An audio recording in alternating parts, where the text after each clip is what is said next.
क्या रिस्पॉन्स है, क्या हम सोचते हैं, क्या हम मसीह के बारे में हमारा क्या उत्तरदायित्व है, इन सारी बातों को हमें समझने की जरूरत है, जानने की जरूरत है। इस ग्रुप में ये जो अभी पढ़ा गया है मत्ती रचित सुसमाचार उसका 2 अध्याय 1 से 12 तक, इसमें 3 ग्रुप के लोग हैं। कौन कौन है? 3 ग्रुप के लोग। एक ग्रुप जो है रिलीजियस ग्रुप है, रिलीजियस ग्रुप है, रिलीजियस लीडर्स हैं, जिसको धार्मिक अगुआ कहते हैं, धार्मिक गुरु कहते हैं। वो लोग हैं जिनको वचन का बहुत ज्ञान है, जानते हैं सब कुछ, लेकिन बहुत सारी बात है जिसको हम ये बात डिस्कस करेंगे। दूसरा है जो वर्ल्डली रिचनेस है, जो संसारिक ताकत है, संसारिक दौलत है, संसारिक घमंड है और मैं ही सब कुछ हूं, ये बात की। दूसरा ग्रुप ये है। और तीसरा ग्रुप है जिसमें मजूसी लोग हैं, ज्योतिषी लोग हैं, साधारण लोग हैं, वो साधारण लोग हैं। और तीनों ग्रुप के अलग अलग रिस्पॉन्स है प्रभु यीशु मसीह को लेकर के, है ना, प्रभु यीशु मसीह को लेकर के। अगर हम 5 और 6 पद को पढ़ें तो वहां लिखा है, उन्होंने उसे कहा कि यहूदिया के बैतलहम। ऊपर पूछा गया है कि महायाजकों और शास्त्रियों को इकट्ठे करके उससे पूछा कि मसीह का जन्म कहाँ होना चाहिए। हेरोदेस ने पूछा कि मसीह का जन्म कहाँ होना चाहिए। कहानी यह है कि कुछ ज्योतिषी लोग थे जो तारा को देखा आसमान में, और तारा को देखते हुए ढूंढते ढूंढते आ गए, और कहां आ गए? यहूदिया के बैतलहम में आ गए। और वहां पूछने लगे कि मसीहा का जन्म कहां हुआ, यहूदियों का जो राजा है उसका जन्म कहां हुआ, हम उससे मिलने के लिए आए। तो जब राजा का जन्म कहां हुआ, हम उससे मिलने आए, तो सब हड़बड़ा गया कि भाई हमारा तो ऑलरेडी एक राजा हेरोदेस है, अब कौन सी राजा की बात करते। तो हेरोदेस को पता चला ये वही राजा है जिसके बारे में पवित्र शास्त्र में लिखा है कि वो राजाओं का राजा होगा, वो प्रभुओं का प्रभु होगा, वो सर्व सामर्थी होगा, प्रभुता उसके कांधे पर होगी, उसके राज्य का कभी अंत नहीं होगा। ये सारी बातें उसके दिमाग में दौड़ने लगी। सो उसने शास्त्री, फरीसी और जितने भी वचन के ज्ञानी लोग थे सबको बुलाया और पूछा कि बताओ कि मसीहा का जन्म कहां होना चाहिए। और फिर उनको बताया गया कि यरूशलेम के बैतलहम में होना चाहिए। इस तरह से जैसे हमने पिछली बार बताया था कि बैतलहम में उसको कैसे उसका यीशु मसीह का कैसे जन्म हुआ, सारी बात है ना। और ज्योतिषी मिलना चाह रहे, और भी बहुत सारी बात है। हेरोदेस भी कह रहे कि मुझे भी मिलना है, लेकिन उसका उद्देश्य है कि मैं जा करके उस राजा को अभी मार दूंगा तो मैं ही हमेशा हमेशा के लिए क्या रहूंगा? राजा रहूंगा। सो 3 ग्रुप है। एक रिलीजियस लीडर्स लोग जो क्या वचन को समझते हैं और कहां तक पहुंचते हैं। दूसरा हेरोदेस का ग्रुप है जिसको हम वर्ल्डली रिचनेस कहते हैं, संसारिक ताकत है, संसारिक दौलत है, सब कुछ है। और तीसरा ग्रुप साधारण ग्रुप है जो हम मजूसी लोगों के ग्रुप को हम लोग कहते हैं। सो पहले ग्रुप हम रिलीजियस ग्रुप की बात करेंगे। रिलीजियस ग्रुप में जब पढ़ा है 5वें पद लिखा है, उन्होंने उससे कहा कि यहूदिया के बैतलहम में, क्योंकि भविष्यवक्ताओं के द्वारा यूं लिखा है कि हे बैतलहम जो यहूदा के देश में है, तू किसी रीति से यहूदा के अधिकारियों में सबसे छोटा नहीं, क्योंकि तुझ में से एक अधिपति निकलेगा जो मेरी प्रजा इजराइल की रखवाली करेगा। तुझ में से एक अधिपति निकलेगा, ये वही मसीहा है। तुझ में से कौन निकलेगा? अधिपति। इन धार्मिक अगुओं की मैं जो प्रॉब्लम समझ रहा हूं वो ये है कि ये सच्चाई को जान तो रहे हैं लेकिन सच्चाई की तरफ रिस्पॉन्ड नहीं कर रहे। उनको पता है कि यहूदिया के बैतलहम में मसीहा का जन्म होगा, वो अधिपति का जन्म होगा। अगर होगा तो अधिपति कौन है, और अगर है तो उसको हम क्यों नहीं मान रहे, उसको हम क्यों नहीं अधीनता में ले रहे। जैसे मंदिर में हम जानते हैं समूह ने प्रार्थना किया, क्या कहा? हे स्वामी तू अपने दास को खुशी से विदा करता है। उन्होंने एक्सेप्ट किया इस बात को। और भी ऐसे बहुत सारे लोग। हम एलिशिबा के बारे में जानते हैं, जब वो मरियम उनसे मिलने गए हैं तो वहां भी बच्चा जब पेट में उछल रहा है तब भी वो कहते हैं कि तुम धन्य हो क्योंकि प्रभु की माता मुझसे मिलने आए, तो वहां भी वो मानते। लेकिन ये लोग जो ज्ञानी लोग हैं, ये लोग नहीं मानते। पतरस का भाई अंद्रियास है, वो भी कहता है कि मुझे मसीहा मिल गया है, परमेश्वर का मेमना मुझे मिल गया है। लेकिन शास्त्री, फरीसी, ज्ञानी जो धर्म के किताबों को पढ़ के अपने ज्ञान को बढ़ा लिया है, जिन्हें बहुत समझ है, वो नहीं समझ पा रहे कि वो है कौन। और ये बहुत खतरनाक बात है मेरे प्रिय में बताऊं। वचन का बहुत अच्छा ज्ञान होना बुरी बात नहीं है, लेकिन वचन का ज्ञान रहते हुए भी उसे नहीं समझना, ये बहुत बुरी बात है। ज्ञानी होकर घमंडी हो जाएंगे, इसलिए ज्ञान से बेहतर है कि आप उसको समझें कि वचन क्या कहता है, वचन क्या बात करता है, वचन किसके बारे में बात करता है। जब भी हम कोई वचन बोलते हैं, परमेश्वर जब हमारी अगुवाई करता है, हम जब कुछ बात करते हैं और परमेश्वर जब कुछ संदेश आपको देता है अपने दासों के द्वारा, तो लगता है कि वचन मेरे लिए है, लेकिन हम पास आउट किधर कर देते हैं? बगल वाले को। काश मेरा पति रहता, काश मेरी पत्नी रहती, ये वचन उन्हीं के लिए, मेरे लिए नहीं है। काश वो बहन रहती, आज ये वचन उन्हीं के लिए था, आया ही नहीं। लेकिन रियल में वचन हो किसके रहा होता है? आपके लिए, क्योंकि आप में कुछ ना कुछ हलचल हो रही है उस वचन को सुनकर। और वचन अगर आपके अंदर हलचल कर रहा है, इसका मतलब वो वचन आपको रिस्पॉन्ड करने के लिए बोल रहा है, आपको सुधरने के लिए बोल रहा है, नहीं कि दूसरे को। सो जाते ज्ञान बड़ा खतरनाक होता है। समझ रखिए वचन का अच्छा, वो जरूरी होता है। और यही प्रॉब्लम इन लोगों की थी। वचन में स्पष्ट शब्दों में लिखा है कि याकूब में एक तारा उदय होगा, लिखा है। तो याकूब में जो तारा उदय होगा, वो तारा कहां है, कौन है, नहीं है, पता करना चाहिए, नहीं करना चाहिए, लेकिन उनकी पता करने की जरूरत नहीं है। लिखा है इजराइल में से एक राजदंड उठेगा जो मोआब की अलंगों को चूर कर देगा, जो सब दंगा करने वालों को गिरा देगा। हम जानते हैं इन बातों को, वचन में लिखा हुआ है, लेकिन उसके बावजूद पहचान नहीं पा रहे को मसीहा कौन है। यिर्मयाह में लिखा हुआ कि यहोवा की यह वाणी है कि देख ऐसे दिन आते हैं जब मैं दाऊद के कुल में एक धर्मी अंकुर उगाऊंगा और वह राजा बनकर बुद्धि से राज्य करेगा और अपने देश में न्याय और धर्म से प्रभुता करेगा। न्याय और धर्म से क्या करेगा? प्रभुता करेगा। और जब यीशु का जन्म हुआ तो हम सब जानते हैं, पहले दिन हमने बताया आपको कि यूसुफ और मरियम दोनों गलील के नासरत में थे। मसीहा का जन्म बैतलहम में होना था, इसलिए परमेश्वर ने क्या राजा का नाम था? हेरोदेस ने, उसका जिसका सिक्का चलता था, बताओ, केसर का क्या नाम था? केसर को आज्ञा दिया। और केसर ने किसको आज्ञा दिया? क्रेनिस को। और उन्होंने क्या करा? गिनती शुरू करवाई। और तब यूसुफ और मरियम क्या हुए? नासरत से कहां गए? बैतलहम। क्यों गए? क्योंकि मसीहा का जन्म कहां होना था? बैतलहम। परमेश्वर इस रीति से काम कर रहे हैं, सारे काम हुआ, वही वो जाके बैतलहम में जन्म लिया, चरनी में इतनी साधारण वे में जन्म लिया। वचन में लिखा है कि कंगालों को सुसमाचार सुनाने के लिए चुना गया।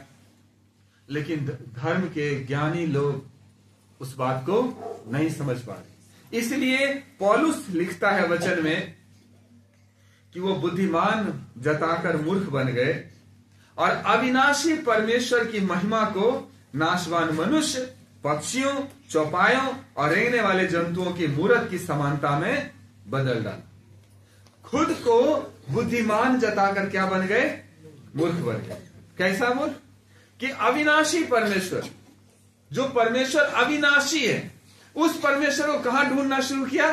नाशवान वस्तुओं में। कितना समझदार लोग कि अविनाशी परमेश्वर को नाशवान वस्तुओं में ढूंढना शुरू कर दिया। जीवित ईश्वर को निर्जीव वस्तु में ढूंढना शुरू कर दिया। सृष्टिकर्ता को सृष्टि में ढूंढना शुरू कर दिया। यह ज्ञान का ही असर है, समझ का असर नहीं है। अगर समझ रहता तो जो ये समझता है कि परमेश्वर एक है, तो उस एक को ढूंढता, नहीं कि बहुतों को ढूंढता, एक को ढूंढता ना। ये है ज्ञानी लोग, वचन का अच्छा ज्ञान रखते हैं लेकिन समझ नहीं पा रहे। मेरे प्रिय, मेरा निवेदन यह है कि हम लोग ऐसे ज्ञानी ना बन जाएं, ऐसे ज्ञानी ना बन जाए कि ज्ञान तो बाइबल की वर्सेस तो एकदम रट्टा हुआ, फलाना किताब के फलाने चैप्टर के फलाना पद ये कहता है, ठीक है जी कहता है। क्या वो वचन मेरे जीवन में कितना प्रभाव डालता है? क्या वो वचन मेरे जीवन को कितना बदला है? अगर वो नहीं है तो फिर समझ नहीं है, समझ फिर नहीं है, गड़बड़ा जाएगा। हम जानते हैं कि हमारे देश में ऐसे बहुत सारे लीडर्स हुए हैं, बहुत सारे बुद्धिमान लोग हुए हैं जिन्होंने प्रभु यीशु मसीह पर किताबें लिखी है, यीशु मसीह पर बड़ी बड़ी भाषण दिया है, यीशु मसीह को बहुत नजदीक से जाना है, बोला है कि उससे अच्छा कोई प्रीचर नहीं, उससे अच्छा कोई टीचर नहीं, उससे अच्छा कोई शिक्षा देने वाला नहीं, लेकिन उसके बावजूद उसे प्रभु मानने को राजी नहीं, उसे गुरु मानने को राजी नहीं, उसे उद्धारकर्ता मानने को राजी नहीं। ये ज्ञान का असर है, समझ का असर नहीं है। इसलिए हमें बहुत अच्छा होगा कि ज्ञान के साथ साथ अगर समझ रखें, नहीं तो गड़बड़ा जाएगा। दूसरा जो ग्रुप है वो है वर्ल्डली रिचेजनेस का, मतलब जो सांसारिक धन दौलत पावर में खोया हुआ है, और वो ग्रुप है हेरोदेस का ग्रुप। किसका ग्रुप है? हेरोदेस का ग्रुप। जब यहां लिखा है दूसरे पद में कि यहूदिया का राजा जिसका जन्म हुआ है कहां है, यहूदिया का राजा जिसका जन्म हुआ है कहां है, तो तीसरे में कहते हैं यह सुनकर हेरोदेस राजा और उसके साथ सारे यरूशलेम घबरा गया। ये सुनकर क्या हुआ? हेरोदेस राजा और सारे यरूशलेम, सारे प्रजा सब घबरा गया कि वो यहूदिया का जो राजा है उसका जन्म कहां, मैंने उसका तारा देखा है। मतलब वो बच्चा जो भी जन्म लिया है, पता नहीं कहां जन्म लिया है, लेकिन आसमान में भी उसकी क्या हो रही है? बड़ाई हो रही है, खुशी हो रही है। हम सब जानते हैं गढ़िया जब मैदान में अपने भेड़ों की रखवाली कर रहा था, तभी आकाश में एक बड़ी स्वर्गदूतों का झुंड परमेश्वर की महिमा करते हुए गया, उससे मिला, रोशनी चमका और बोला, बात हुआ कि डरो मत, मैं तुझे बड़े ही आनंद का सुसमाचार सुनाने आया हूं। और आनंद का सुसमाचार क्या है? कि आज तुम्हारे लिए उद्धारकर्ता जन्मा है, और वही मसीह प्रभु है, और वो सब लोगों का उद्धार करता होगा। सबका क्या होगा? उद्धार करता। और पूरा हेरोदेस और उसके साथ साथ पूरी प्रजा, प्रॉब्लम आ गई, हलचल मच गया, दुखी होने लगा, है ना। और क्या है कि तब उसने लोगों के सब महायाजकों शास्त्रियों को इकट्ठा करके उनसे पूछा कि मसीह का जन्म कहाँ होना चाहिए। हालेलुया। शास्त्री को और महायाजकों को पूछा। याजक के ऊपर महायाजक होता है। याजक परमेश्वर का सेवक है, और महायाजक उन परमेश्वर के सेवकों के ऊपर सेवक है। आज के दिन में बिशप जिसको बोलते हैं, बहुत ज्ञानी, वचन का बहुत ज्ञान है ना। और शास्त्री जो वचन को अच्छी तरह से कॉपी करते हैं, लिखते हैं, एक एक चीज का ध्यान रखते हैं, मतलब उसकी मात्रा तक का वो क्या रखते हैं? ध्यान रखते हैं। सो ये लोग वो हैं जिन्हें वचन का बहुत बारीकी से पहचान है, ज्ञान है, समझ है। उन्हें यह पता है कि मसीहा का जन्म कहां होना चाहिए, ये पता है, लेकिन उसके बावजूद भी उसको ढूंढने की कोशिश नहीं किया जाता। यहां तक कि 7वें पद को पढ़ने वाला लिखा है कि हेरोदेस ने ज्योतिषी को चुपके से बुलाकर उनसे पूछा कि तारा ठीक किस समय पर दिखाई दिया था। ज्योतिषी पूछ रहे, है ना। और उससे ये कहा कि उन्हें बेतलहम भेजा कि जाकर उस बालक के विषय में ठीक ठीक मालूम करो, और जब वह मिल जाए तो मुझे समाचार दो, ताकि मैं भी आकर उसको प्रणाम करूं। वो प्रणाम करने की बात नहीं हो रही है। अगर आप पीछे देखेंगे तो लिखा है कि 2 साल से छोटे जितने बच्चे थे सबको उसने, हेरोदेस ने क्या किया? मरवा दिया। क्यों मरवा दिया? कि सारे बच्चे अगर मर जाएंगे तो निश्चित रूप से वो बालक भी मर जाएगा जो यहूदियों का राजा है, जो राजाओं का राजा है, जो प्रभुओं का प्रभु, वो भी मर जाएगा।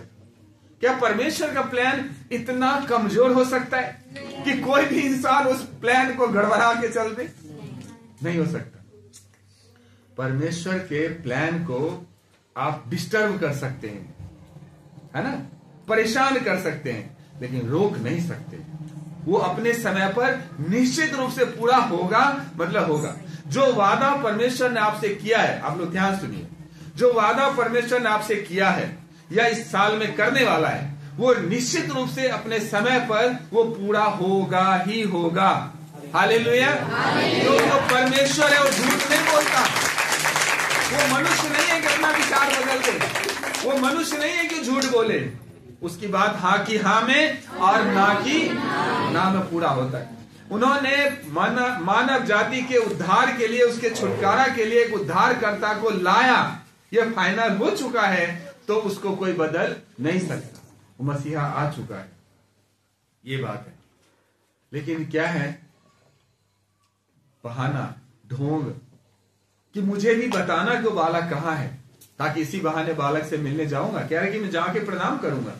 प्रणाम करना तो बहाना है, जाएगा और बालक को देखेगा और उसको मार देगा। ये प्लान है। बाद में भागना पड़ा, मिस्र देश चले गए। ये सब ये प्लान है। कई बार क्या होता है ना, हम परमेश्वर के उस उद्धार को, परमेश्वर की उस शांति को अपने तरीके से पाने की कोशिश करते हैं। सब लोग मेरे साथ हैं? एक ज्योतिषी था, अगर प्रेरितों के काम को पढ़ेंगे, बहुत प्रभावशाली ज्योतिषी था। वो आकर के और पतरस को कहता है कि जो विद्या तूने प्राप्त किया, जो शक्ति तूने प्राप्त किया, तो पतरस प्रार्थना करते थे और लोगों पर पवित्र आत्मा उतर जाता था। कहता तुझे जितना पैसा लेना है तू ले, लेकिन मुझे ये शिक्षा मुझे भी दे, ताकि मैं भी जिस पर हाथ रखूं पवित्र आत्मा क्या हो जाए, ऐसे उतरे जैसे तेरे हाथ उतरता है, पैसों से। वहां कहता तू पित्त किसी करवाहट से भरा हुआ है और परमेश्वर के दान को तुम पैसों से मोल लेना चाहता है ना। मेरे प्रिय, कान खोल के सुन लीजिए अच्छी तरह से। परमेश्वर की दया को, परमेश्वर की प्रेम को, परमेश्वर की करुणा को आप पैसों से मोल नहीं ले सकते, और ना ही पैसे दिखाकर आप परमेश्वर से अपनी बात मनवा सकते हैं। कितने पैसे होंगे आपके पास?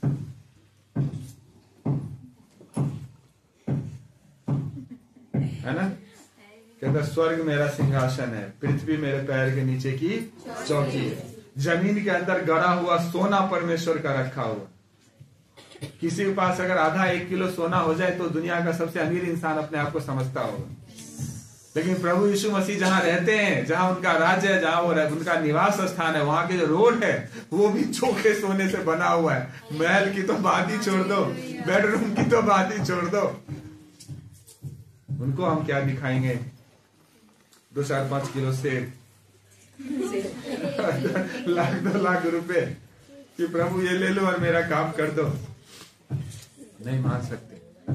वो आपका दिल चाहता है, वो आपसे प्रेम करता है और चाहता है कि जैसे मैं तुझसे प्रेम करता हूं वैसे तू भी मुझसे प्रेम रख।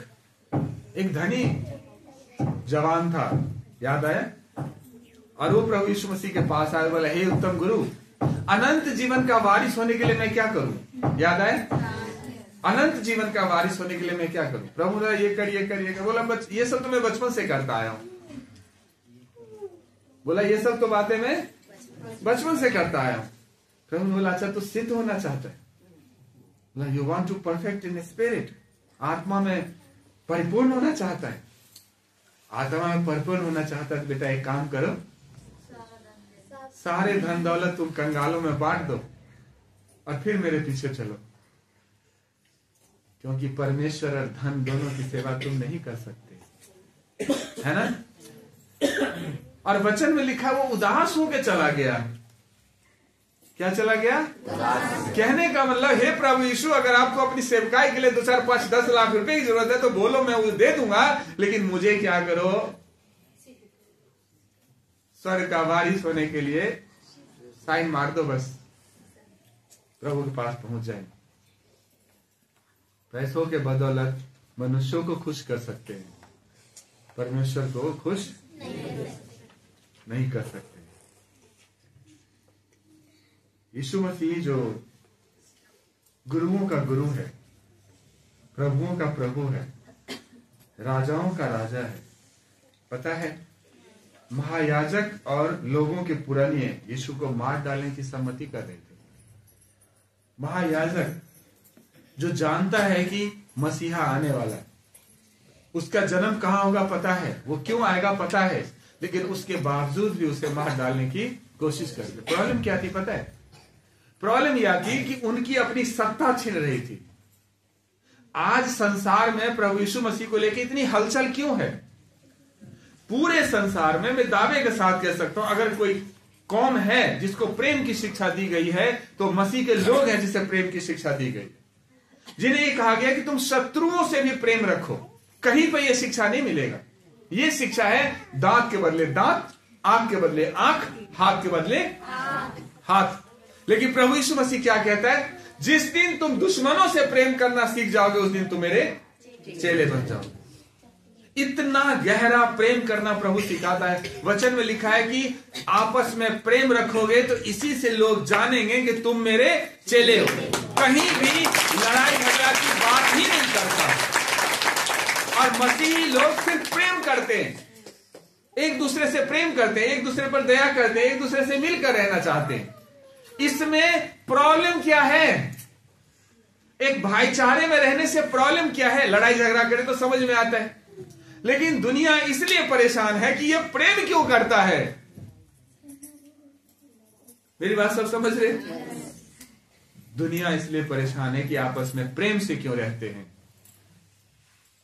ये क्योंकि उनकी सत्ता छिन रही है। दुष्ट चाहते हैं कि जितना लड़ेगा ना उतना हम बलवंत होंगे, और प्रभु कहता है जितने तुम एक होगे ना उतना तुम्हारा शत्रु कमजोर होगा। वो एक होने की शिक्षा हमें देता है कि हम एक हो जाएं, हम आपस में प्रेम से रहें, हम सब एक होकर आगे प्रभु जीवन बढ़ें। और शैतान की यही तो चाल है आज, इवन की मसीही लोगों को एक होने देने के लिए तैयार नहीं है।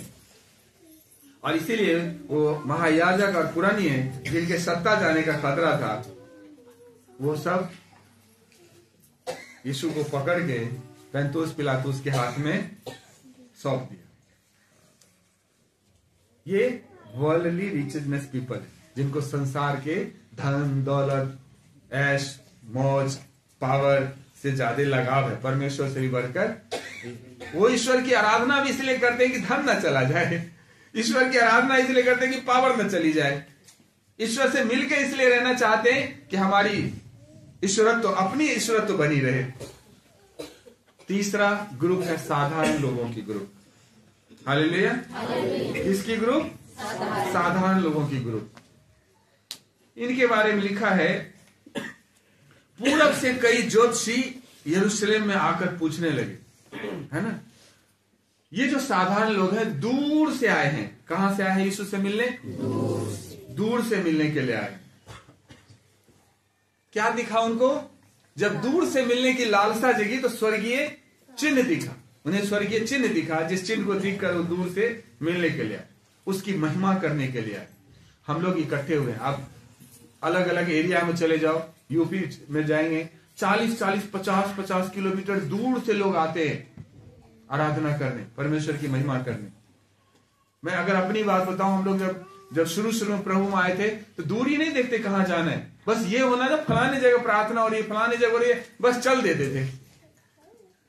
सुबह से तैयारी करते थे। इवन की शनिवार को ही हम लोग तैयारी करना शुरू कर देते, कल जाना है, जल्दी उठना है, जल्दी अभी सो जाओ, प्रार्थना करके फटाफट सो जाओ, सुबह जल्दी उठना है, फिर सुबह उठ के प्रार्थना करना, फिर जल्दी तैयार होना। इवन कि मैंने बताया ना कि जिस चर्च हम लोग जाया करते थे, चर्च शुरू होने से आधे घंटे पौन घंटे पहले हम लोग पहुंच जाते थे।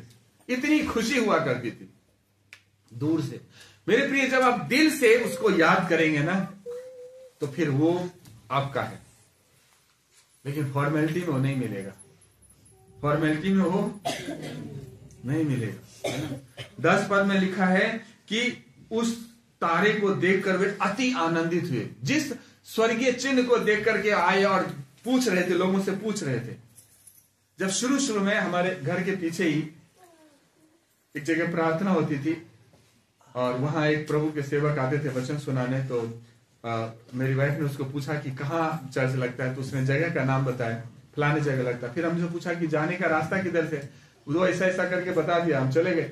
जब वहां पहुंचे, आप यकीन नहीं मानेंगे, हम 40-50 आदमी से पूछा कि चर्च कहाँ लगता है, फिर ये क्या होता है? उनका यीशु मसीह की प्रार्थना होती है। तो यीशु मसीह कौन है? बहुत सारे लोग ये जवाब दिया, अधिकांश लोग इन्होंने जवाब दिया, कुछ नहीं बोला, उधर से उधर चले, उधर से उधर चले, उधर से उधर चले, उधर से उधर चले, गली खत्म हो जाती थी, पता ही नहीं चलता था। 2 घंटे तक हम लोग पूरा ढूंढते रहे, नहीं मिला, मन मायूस हो गया, हाथ थक के घर आ गए।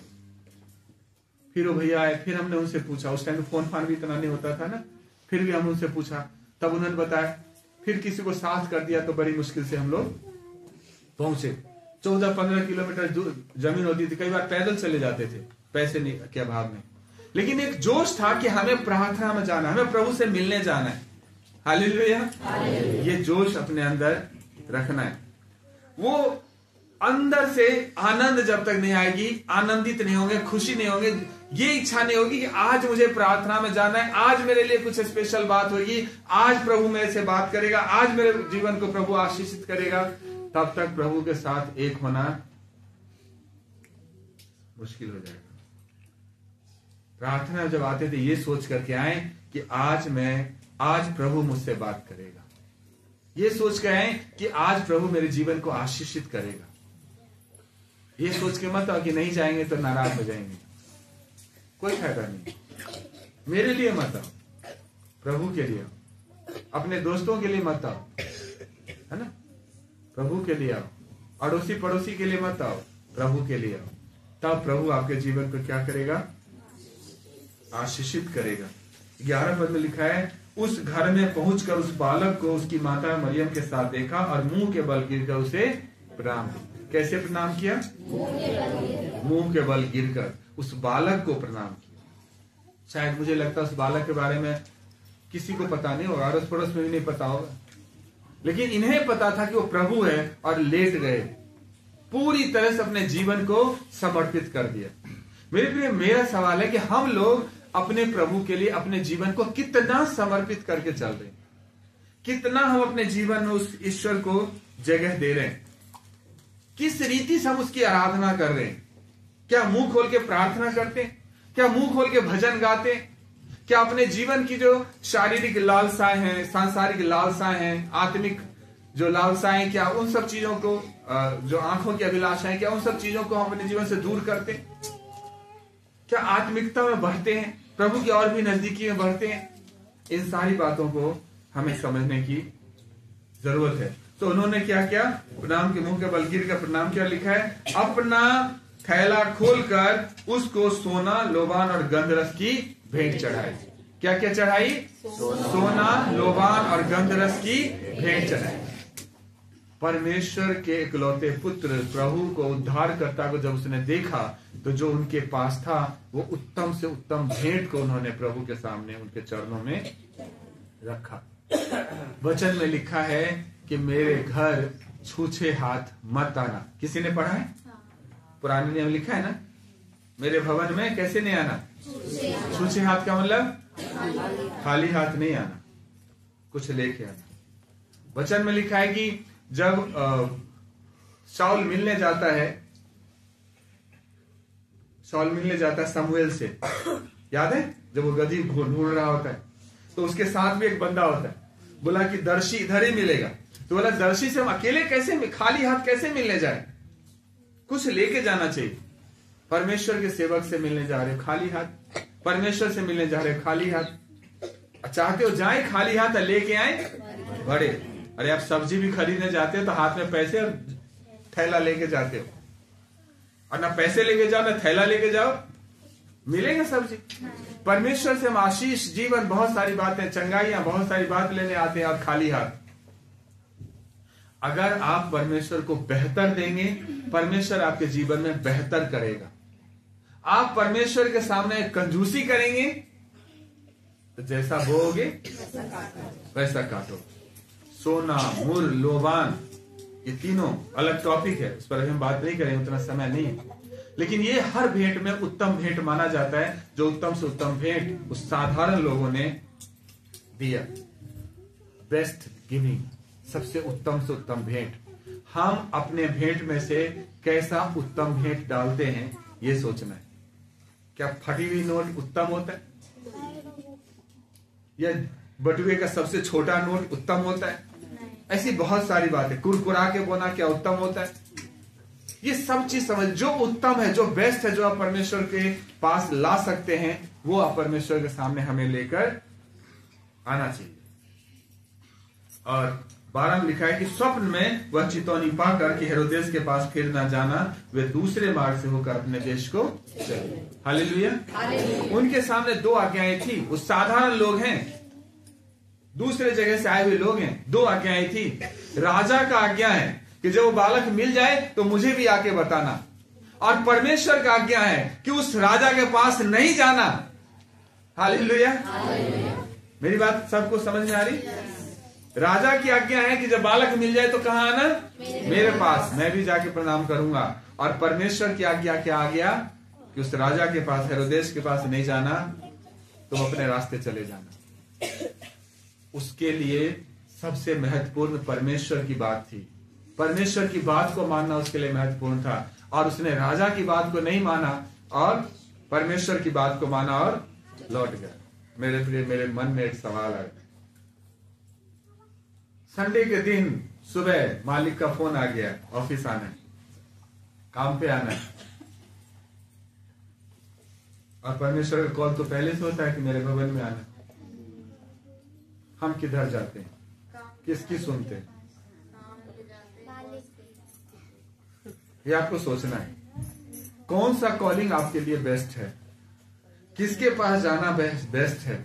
हम सब कहते हैं कि परमेश्वर के पास, लेकिन चले कहाँ जाते हैं?